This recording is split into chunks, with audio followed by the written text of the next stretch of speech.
If you've ever wondered why ownership is the most important factor to a team's success, look no further than the bizarre history of the Miami Marlins. In sports, there are certain lines you don't cross. You shouldn't tear down the beloved outfield monument. You shouldn't trade away your best players for pennies on the dollar. Yet the one thing that's shocking, even by Floridian standards, is precisely what the Marlins did. Today we're talking about the time the Marlins sued their own fan, and we're gonna learn all about it right after this. So I've taught you about manscaping and how cutting down the bushes makes the tree look bigger and the confidence that brings. And for those of you who put on your business socks and get down to business, if you want that call back, you better take care of your feet after your business is done. That's where Manscaped's new product, the Foot Duster, comes in. It's a spray that has active pH control to keep your feet smelling nice and gives you 24-hour stinky feet protection. There's nothing more horrific than waking up for round 2 and ending up full-handed because your feet smell like a hot dumpster fire.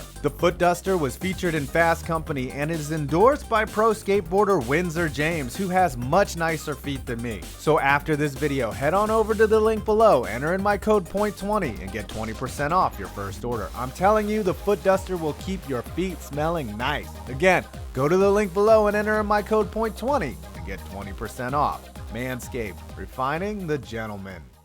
Are you ready for a glorious lesson in self-defeatism taught by a man who has a PhD in the subject, former Marlins owner Jeffrey Loria? Our tale begins in 2011 when the Florida Marlins were rebranding. A new name, a new stadium, and a new uniform would all be on the horizon in the upcoming 2012 season. Unfortunately, much like a completely legitimate massage parlor in Jupiter, Florida, Marlins games were sparsely attended going back to their inception in 1993, and despite winning 2 world championships. But in order to make good on a stadium that was going to cost taxpayers around $2 billion, they were going to have to sell tickets, and not just regular tickets, season tickets. Among the poor souls who agreed on their own volition to sit through 81 Miami Marlins games was Mickey Axelband, a South Florida veterinarian who purchased 2 seasons worth of tickets for around $49,000. Axelband, a super fan of the Marlins, not to be confused with Marlins Man, traveled to every home game despite living 60 miles away from the stadium, largely in part because of what the Marlins promised to their season ticket holders. A package that included convenient parking, premium seating, plus complimentary food and drinks. Sounds like not a bad deal. But by the trade deadline of the 2012 season, the Marlins realized they were dead in the water, both financially and competitively, causing them to offload big ticket players like Omar Infante and Hanley Ramirez, and also double back on many of the promises used to lure in fans like Axelband. I didn't want my money back or anything, but I said, please give me back the stuff you promised, Axelband told the Miami New Times in 2016. The answer I got back was basically, yeah, we know we took it all away, but tough shit. So what did Mickey Axelband do when he noticed that the Loria-led Marlins began cutting corners on the fan experience? He, like several other season ticket holders, attempted to get out of their multi-year contracts with the team. Now here's where we observe the difference between the Miami Marlins and the other 99.99% of sports franchises and businesses. A normal, sane baseball team would have done this. Nothing. And that's because the optics of suing your own fans always ends up worse than losing what would amount to a couple $100,000.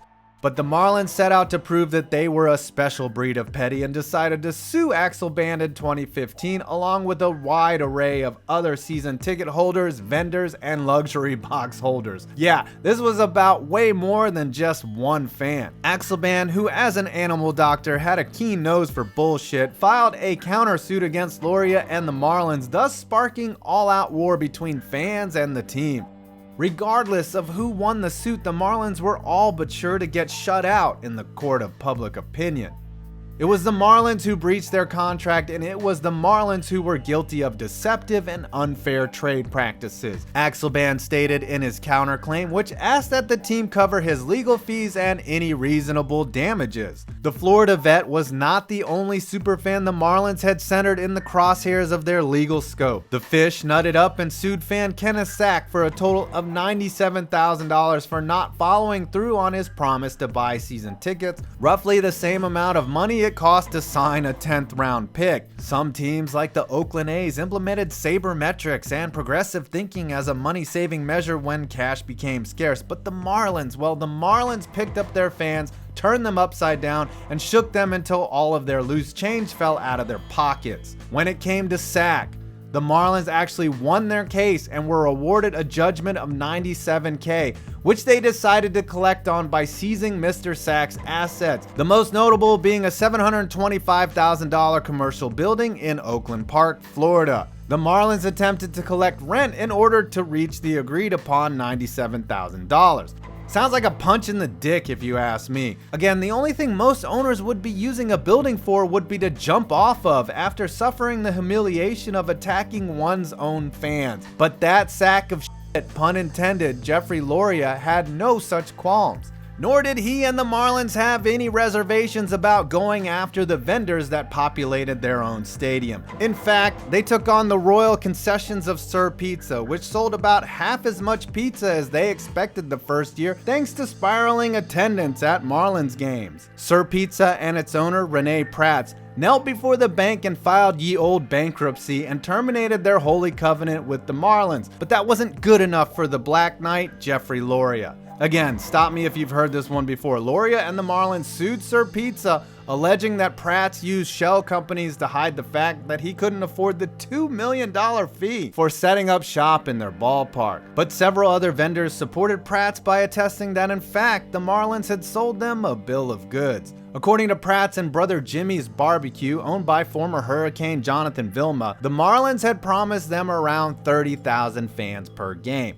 In reality, only about 8,000 fans showed up for game day, which made it nearly impossible to recoup their initial fees. You know what? Maybe it's on them for thinking that 30,000 people actually showed up to Marlins games. Don't worry, Brother Jimmy's got sued too.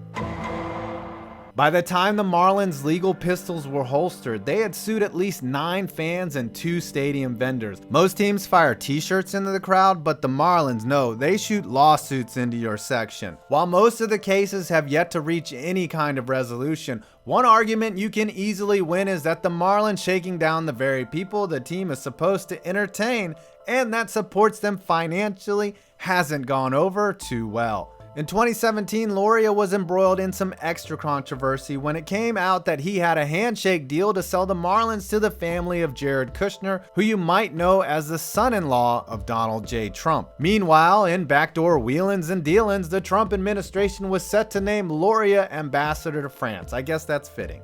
Coincidence? There's probably a higher chance that deal wasn't crooked than, what's a really low number? How about Loria's 6% favorability rating among Marlins fans? Instead, Newman's lookalike mercifully sold the squad to Bruce Sherman and Derek Jeter, who were tasked with turning around a flailing product both on the field and on the ledger. And we all know how that's going. Perhaps, given the context of Loria's disastrous tenure as owner of the Marlins, it makes the cost-cutting moves like trading Giancarlo Stanton and Christian Yelich a bit more understandable. I wonder if they were able to sell that statue thingy in center field too. Like I said before, the key to success in sports is good ownership. And there aren't many things I know about how to run a Major League Baseball team, but if there's one thing the Marlins have taught everyone, it's this. Try stealing bases, not money. Well, I hope you enjoyed this video. Please do not forget to check out our sponsor Manscaped and peep their new product, the Foot Duster, and go over there and enter in my code POINT20 for 20% off your first order. I'm 5 Points Vids and I'll be hiding from Jeffrey Loria's legal team. Also, you made it to the end of this video.